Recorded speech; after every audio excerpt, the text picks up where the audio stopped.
Hi everybody, since we are branding tomorrow, I thought I would go over what we've decided to do and how I take care of the equipment. And I'm in charge of vaccines, and so that's what I'm getting ready for. We have one of the vaccine guns, and I'm just sterilizing all my equipment. So you need to boil this. The gun should be in here too. I'm going to put it in after it starts boiling, but I'm using it as a tool. And all my syringes, they need to be boiled for 20 minutes. So I'm just bringing this up to a boil. There is a little ring that goes around this spot on the gun, and I took that off to make sure that it's clean underneath. It keeps the medicine from leaking over the sides. And I also used, this is for cleaning out your backpack, I can't think what they're called, camelbacks and things. So I did use this and cleaned out the gun syringe, and that worked really well. So over here, I'm going through my toolbox and getting everything ready, taking out the calving supplies. I had like the jelly, and we don't need these ear tags. All of these things. Calving chains. So I'm taking all that out and making sure I have what we need. We do have a few calves that have some watery eyes.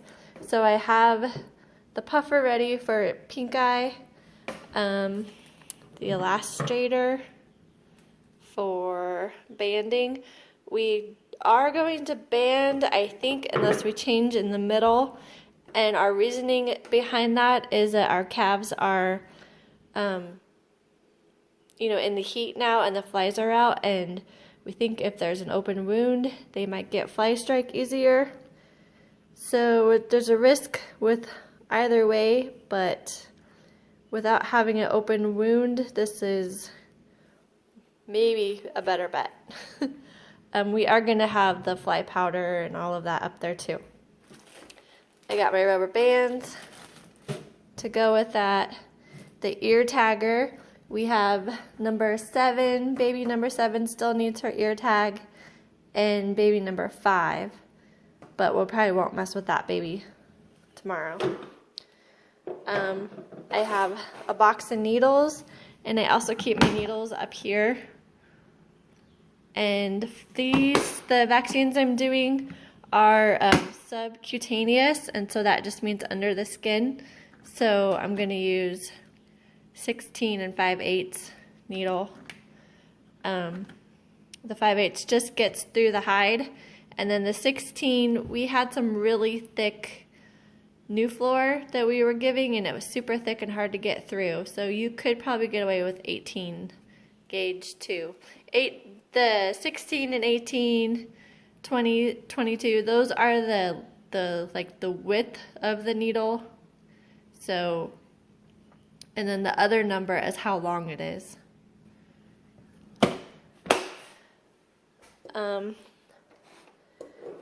We got our other gun, and these are for the nasal vaccine. So you screw these onto the syringe, and it goes into the cow's nose. And then we got our multi-min, which we are going to give that. I'm following the directions in here, and it says to give before breeding to your cows and bulls. We are going to rent a bull from the neighbor. It's a Charolais bull, not the one you've seen on my last calving video though. That's just the neighbor's. And then the other vaccines are in the fridge, so I will get those out and show you. Also in my toolbox, I have this surgical instruments kit. This is just in case. I don't know what we would use it for, but we would need the scalpels. Anyway, so I have that just in case. I don't know what would come up, but you never know.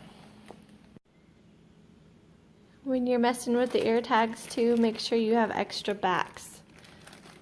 I could just take 2 out because that's all we need, but just in case some fall on the ground or something happens, we want them to stay clean as possible.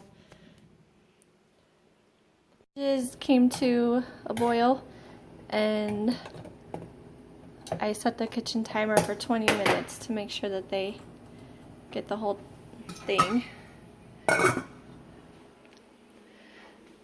And I went and got the vaccines out of the fridge.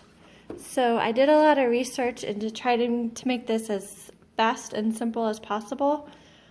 So what I came up with is the Covaxin 8.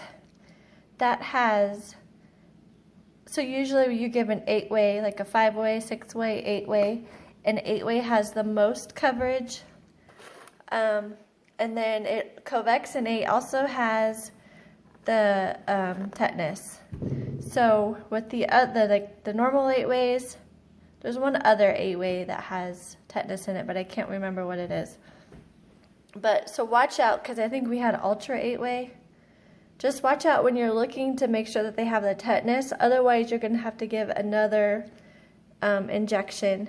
And when you are castrating, you really need to make sure that you're giving them tetanus.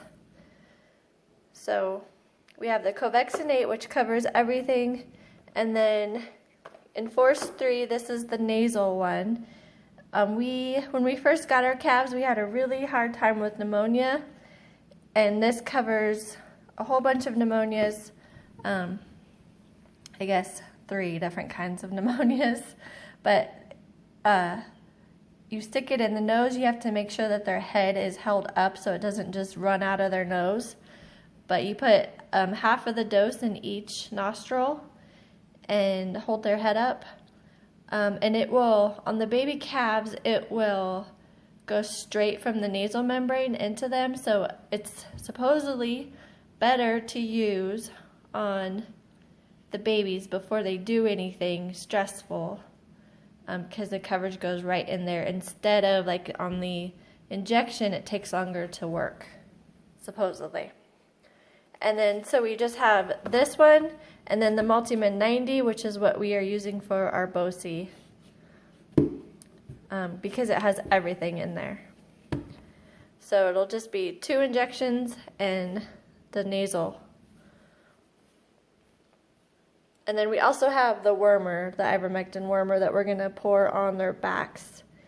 And then you should actually do an injection of the ivermectin too at some point in the year to kill liver flukes. But I don't know how to get that worked out because I don't think you can give it when they're pregnant. And the liver flukes, if you give it in the spring, if you give the injection in the spring, it doesn't kill the liver fluke like larvae and eggs. So you still have the problem. So I'm not exactly sure how we are going to counteract that. But right now we're just going to use the pour-on. And then I also have the LA200 for pink eye, the antibiotics for pink eye, the oxytetracycline. Humans actually use that too, and along with the puffer. So I don't think we have very much of that going on, but I want to have it out there just in case. All right. I also forgot one part of the other reason I picked Covaxin, because you can give it to calves under 3 months of age, and then you just give it again at weaning for their booster, and also pregnant cows can have it. So you can pretty much give it to everybody. So that was one other plus to it.